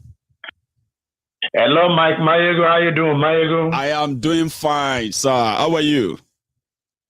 I'm fine, thank you. I'm going to play a lottery today because it's a lucky day. Oh, Getting you after many years. Oh, thank you very much. Your name and where you're calling from? Okay, my name is Radical Brother. I'm calling from Atlanta, Georgia. Radical Brother. That's new and class. I won't forget that. Please. Okay, Mike Maiyegun, I know where you will cut Nigeria and it will fall tomorrow. I have the weak point. And I will tell you that now, right now. Please share with us. Okay. Listen, the sit at home is working like magic in the southeast. That's right. And in the western Nigeria, we have people like Iya Oloja in Lagos, Ibadan, Shubo, and everywhere. And all of them fall under the command of Are Unika Kamfo, Ibagani Adam. Ibagani. All we need to do is convince Gani Adam to give the command. Any day the southeast is doing sit at home, observe the southeast and the west. If we shut down the east and shut down the west, the north will pee in their pants. That's very thoughtful. That is as simple as it is. Now they have seen that at least in words and in thoughts, that the east and the west is united. If they see that in action, or if they see that at home, and the west is shut down and the east is shut down, they will be in their path and they will begin to make mistakes. That's and as surely as we all saw Kabul fall, Abuja will fall. Abuja will fall. And it's if we're able to shut down the east and the west simultaneously. Any day there is a announced sit at home in the east, Ibagani Adams should announce a sit at home in the west. And let me tell you this, the evil traders in the west are eager for a shutdown, but they are just respecting the corners of their land. They don't want people to say, oh, the Igbos are overflexing. You are That's so right. In Alaba International, in Oja, in Ibadan, or in Adeokiti. But the owners of the land are willing and giving the command. The Igbo traders in Western Nigeria are willing and ready and eager to shut down the West. And that will be the end. If that is it. That's a very, very powerful one. That the way you even put it, you make it so easy and straightforward. But it's a very powerful suggestion, and I'm glad you shared that with us today, bro. Thank you so much. Have a good day, Maiyegun. And keep doing what you're doing. I'm so proud of you. Thanks, man. Thank you so much for the support, by the way, and for not giving up. Because it's been a while you've been trying, I would say. But I won't forget that name. Oh boy, I try every time. Radical Brother. I won't forget. You have a good one there, okay? All right, bye. Nice one, sir. Yeah. So I have another caller. Let me see. Just a moment, sir. Oh, hang on. Can you hear me? This is Osita. Yeah, this is Osita. Osita, sir. You are live. From Atlanta, Georgia. From Atlanta, Georgia. Please, sir. Okay. Today I wanted to listen to other people talk, but I just said no because of you can't resist it. Princess said. Yeah. I thank our big auntie, Princess, for being part of us, enlightening us. But there's something I want to say concerning the issue that was what we saw in Afghanistan. Right. I remembered when they went into Iraq, a professor said in the university in America here. He said that the war that they are going into is not the conventional war. That this kind of war has something to do with tradition and belief. That those wars are difficult to win. Now, I want to bring it back to Nigeria. Right. If anybody is looking at the issue of Nigeria, thinking that the state of Nigeria could get better tomorrow, that, oh, one magical angel will come from nowhere and govern Nigeria and govern it right. That one person will say, oh, tomorrow, that let us restructure Nigeria, the Southwest, they govern themselves, the Southeast govern themselves, the North govern themselves. That is going to solve the problem. Believe me, from what we are seeing in the world today, it is never going to solve any problem. Like you said, it will only buy time. That's right. The only solution we have, because at the end of the day, they will tell you that we are still all Nigerians. They have the freedom of movement, the freedom of interaction. But if I exist as an entity of my own, that's right, I have the law that will barricade anybody to come into my country. If I decide that I don't want anybody to come in and go out of my country, it is my own making. That's right. Nobody is going to come and tell me what to do or what not to do. After all, America, Britain, all these countries, they have the number of people in a year, they have the number of people they want to visit their country. And if you exceed it, they don't want anybody again. That's right. So what we are looking at, we are fighting an ideology. Remember, the child of a terrorist today that you even manage to stop his dad or kill the dad, in the next 18, 20 years, that child will start carrying guns. You will remember all those things. That's right. Because this is what I call an ideology. Let us not rigmarole. Let us not paint any issue. What we need in this Nigeria of today is for it to cease to exist, break it up, and let everybody go their way. Absolutely. Thank you. That's just what I want to say today. Thank you very much. Thank you so much, Osita. I love that, by the way, and the conclusion, because we shouldn't just be dilly-dallying everywhere. But the process of breaking it up is what many of us want to be peaceful, but these guys don't seem to be interested in peace. Hello. Hello. Hello, sir. Yeah, Mr. Maiyegun, this is me again, Hanekwe. Hanekwe, you are live. How are you tonight, by the way? I'm good. How are you? Very well. Thanks for asking. And I'm glad to have you again tonight as well. Okay. Please. All right. Thank you. There is something, an issue I want to raise. You see, we are saying there will be no election in 2023. No election in 2023. I see some groups, even the name us. But if we are saying there will be no election without tackling these celebrities, these celebrities, they are one of the major problems we are having. We have to tackle them. There is a lesson to learn from what about if we don't tackle them and we cut them? Like, try to make them see reason. Because sometimes, the usage of word can make people feel like, oh, you want to tackle me. But please, continue. They will never, these celebrities, they will never see reason. Are they not in Nigeria? Are they not, they are humans like you. They are seeing what is happening. There is a lesson to learn from what happened between Festus Kayamo and Idris Abdulkarim. Idris was there after 2015. He knew that Buhari was not performing. He knew that something was wrong, but he was still willing to sing for them in 2019.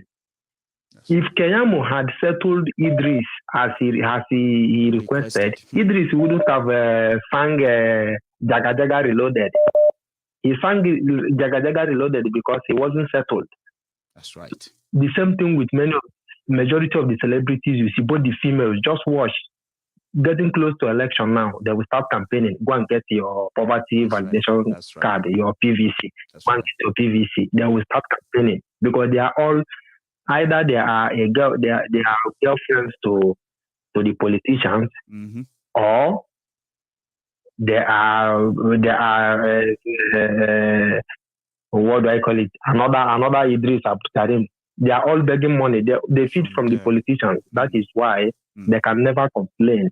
They are seeing what is happening now. Even some of them are from Kaduna State. Okay, how many celebrities from Kaduna, from the Middle Belt? From the East.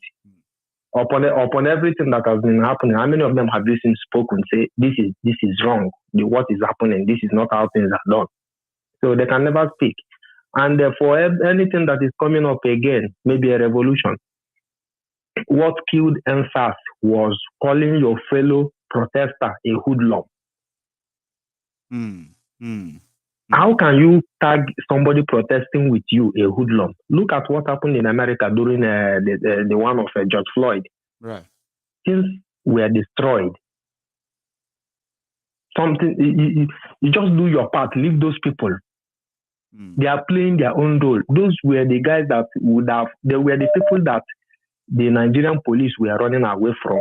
Everybody was afraid of, not those people assembling at Lekki. So we should have been at Lekki peacefully, but allow those people to do their own. You don't just deny them like that and say these are hoodlums, and then, okay, we will no longer protest because hoodlums have hijacked it. How can you term your fellow protester I think that one is a two-way thing, okay?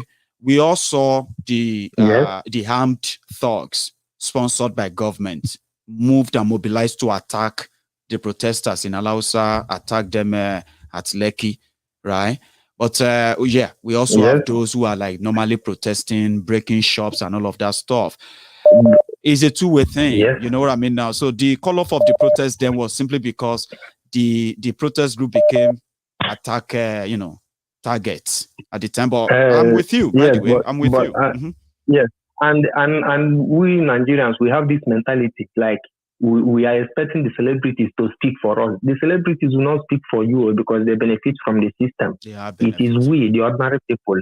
It is we, the ordinary people, that will liberate the land, not the celebrities. They will never talk from now till thy kingdom come. So this is what I have to say. Thank you very much for calling in once again. All right, okay? God bless you. Have you. a good God bless one, you. all right? Well. Nice one, Baba. Thank you.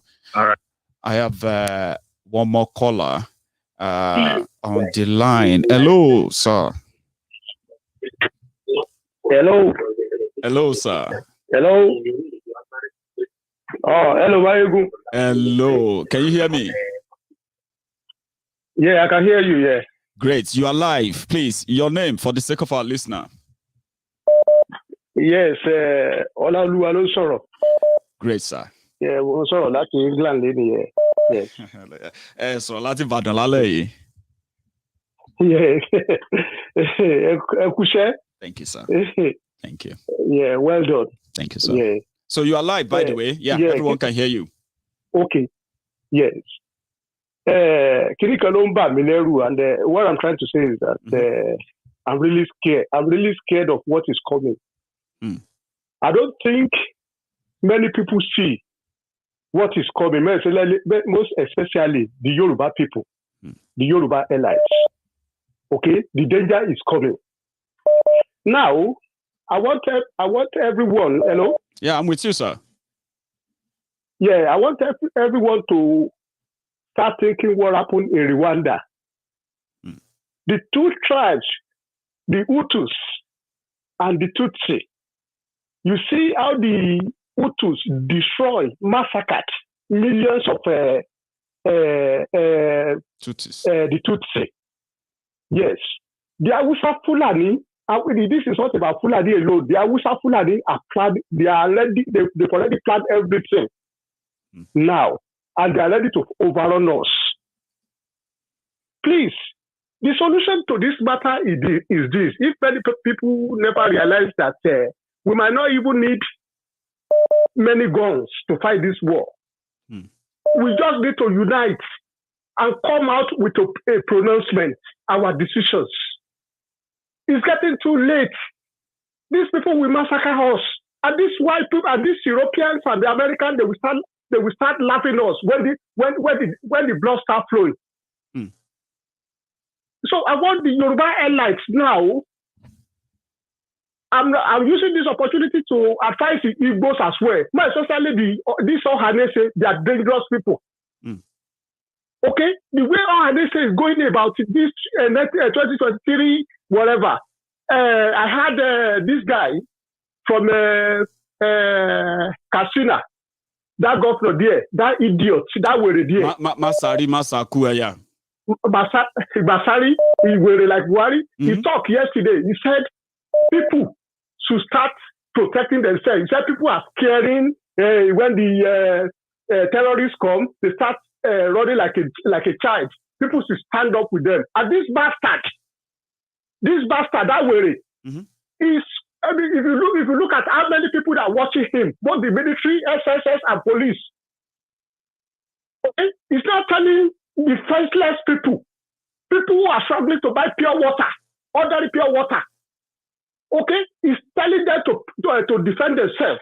Yeah, they can go and buy AK-47 for 500,000 naira from those smugglers, then to defend themselves. That's right. That's right.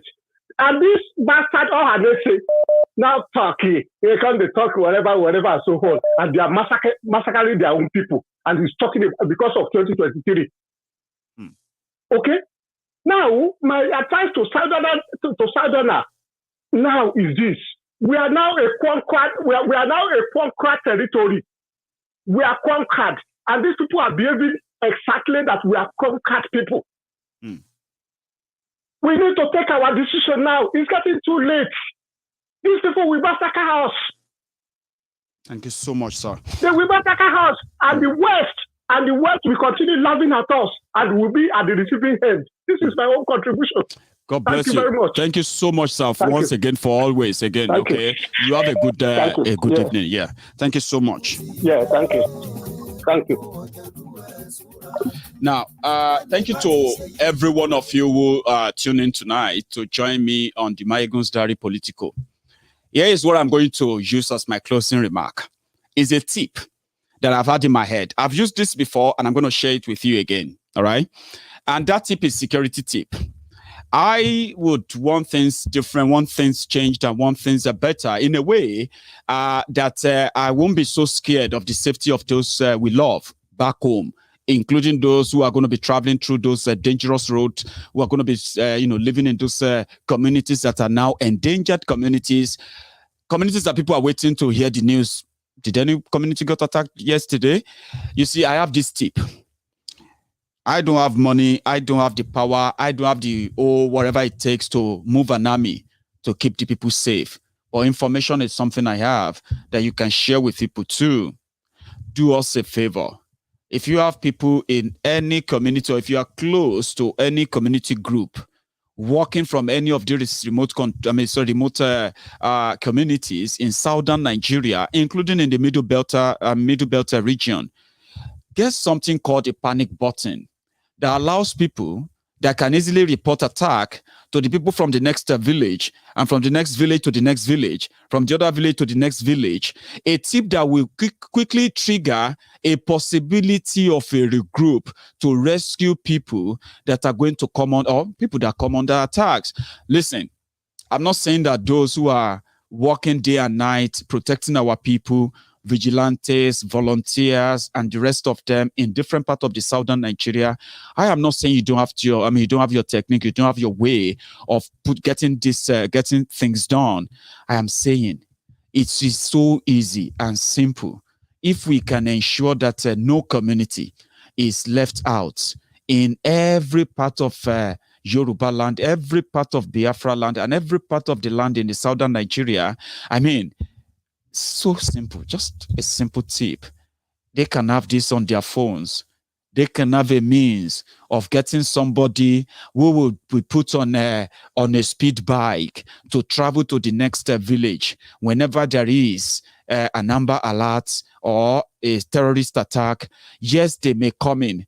It may last for an hour or two, but if they know that the neighboring village or the village after that, they have received the alert and they are not waiting for soldiers or military to come and defend the village under attack or the community under attack, but they are coming to come and meet those attackers.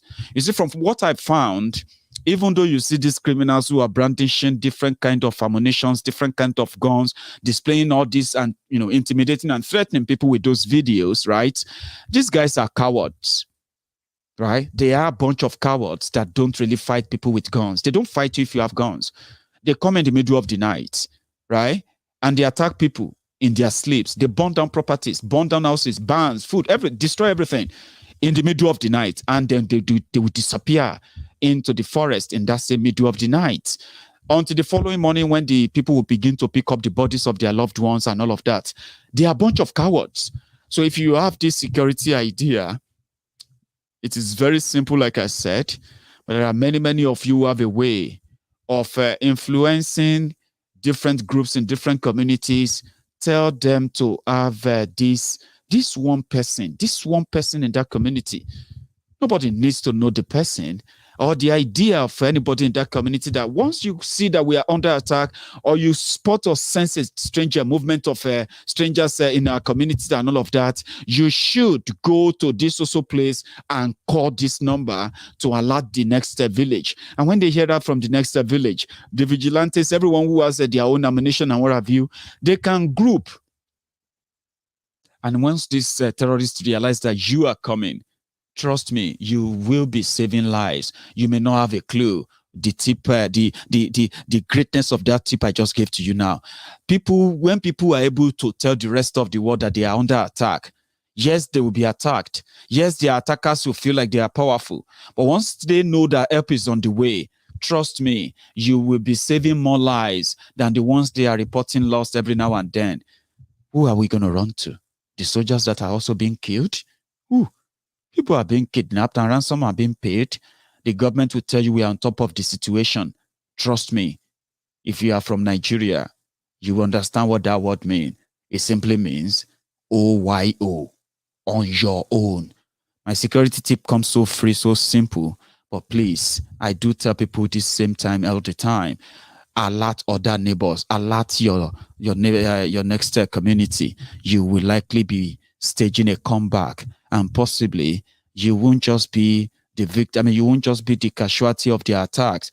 Your people might come back and they may even get some of them that will also pay the supreme price for the crime they are committing against you. If the government won't defend us, let's make people the army. When I say make the people the army, make them intelligent enough to know what they want. Once people can separate what they want from what they don't want, they can change it once what they don't want is actually what they are being offered. Intelligence, what do you call it? Intelligent quotient, IQ of the people. Build it. Give them information. Something that works. Practicable. Like I'm doing right now. I'm glad that people say thank you to me. Usually I say it is a thankless job. Yes. Let's stick together, I'll say. Let's stick together, keep things together. Don't tear ourselves apart. And when I say don't tear ourselves apart, I'm talking about we in the southern Nigeria, especially many of us who have been tagged or condemned to be the slaves to a system that we have no say about. So thank you to every one of you who tuned in tonight, to every one of you who also shared.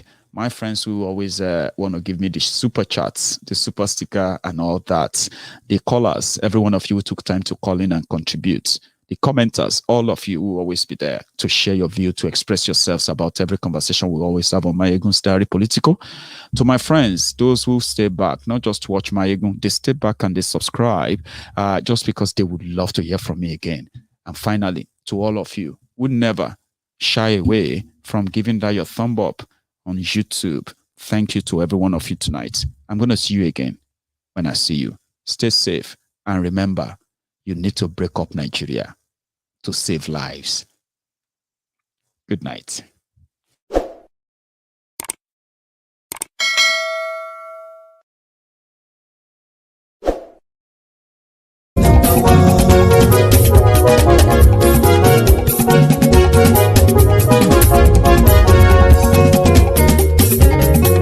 Ani ẹ̀sùn súnrakì.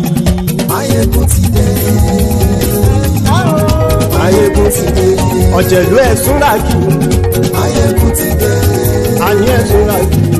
Maiyegun ti dé. Lórí Facebook. Maiyegun ti dé. Àní ẹ̀ súnrakì. Maiyegun ti dé. Lórí YouTube. Maiyegun ti dé. Àní ẹ̀ súnrakì. Maiyegun ti dé. Bọ́ bàbá gbé wúrẹ́. Maiyegun máa wí.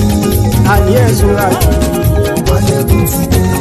Ijó ìgbádìyẹ. Maiyegun máa wí. Àní ẹ̀ súnrakì. Maiyegun ti dé. Prẹ̀sìdó bá rúfin o. Maiyegun máa wí. Àní ẹ̀ súnrakì. Maiyegun ti dé. Kí gómìnà kówó jẹ. Maiyegun máa wí. Àní ẹ̀ súnrakì. Maiyegun ti dé.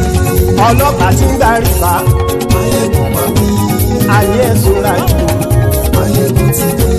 Aṣòfin tí ń rúfin o. Maiyegun máa wí. Àní ẹ̀ súnrakì. Maiyegun ti dé. Òpùrọ́ olóṣèlú. Maiyegun máa wí. Àní ẹ̀ súnrakì. Maiyegun ti dé. Ọ̀jẹ̀lú ẹ̀ súnrakì. Maiyegun ti dé. Àní ẹ̀ súnrakì. Maiyegun ti dé.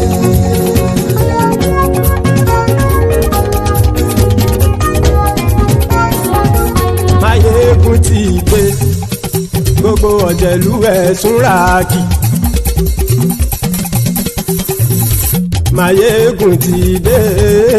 Gbogbo ọ̀jẹ̀lú ẹ̀ súnrakì.